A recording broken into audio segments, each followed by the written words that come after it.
I believe that the principal threat that the United States faces in the world is the rise of China and the possibility that China might try to dominate Asia.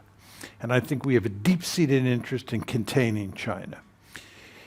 But what's happened is that the United States has lost focus and it's got diverted into the Ukraine war in Europe, and it's now getting diverted into the Middle East with the war between Hamas and Israel.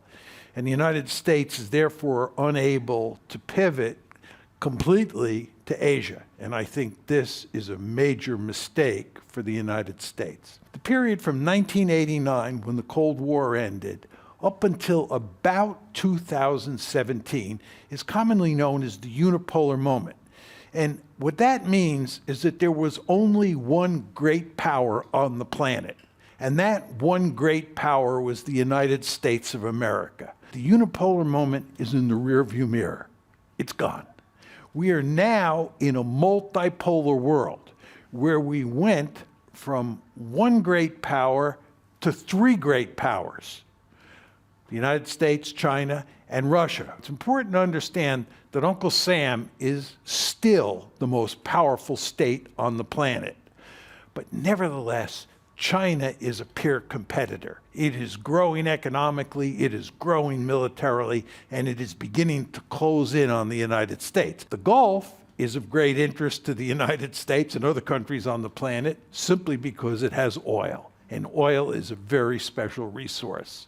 And the United States does not want any country controlling all of the oil in the Persian Gulf. So the United States has a deep-seated interest in maintaining a balance of power in the Persian Gulf.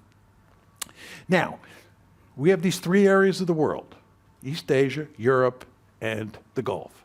Historically, the United States has cared the most about Europe. Europe has been historically much more important than East Asia. And that's because the most powerful great powers on the planet have been located mainly in Europe. That changed after 2017. For the first time in American history, East Asia is the most important area of the world for us. Why is that the case? One very simple reason. Who's the peer competitor out there? It's not Germany, it's not Russia, it's China. And what I'm telling you is that the United States should pivot, right, to East Asia and not get bogged down in Europe. The Russians don't matter that much. They're not a threat to dominate Europe. And the Persian Gulf does not have a potential hegemon sitting in that region. There's no one country that's going to take over all the oil. So we're, in an ideal world, free to pivot.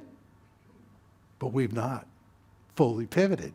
And what I'm telling you, and I'm going to lay this out in more detail, is we are going to get more deeply involved in Ukraine and in the Middle East than we already are. Darkness ahead in both regions. And what does that mean? It means it's difficult to pivot.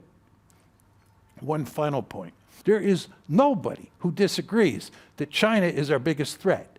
But what I'm telling you is we're in a situation where we can't fully pivot to Asia to deal with that threat because we're pinned down in the Middle East now and before that in Ukraine.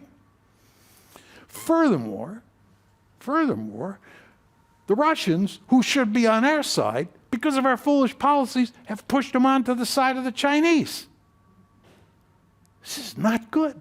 That's the basic situation that we face. This is why I say we've lost focus and we're in trouble.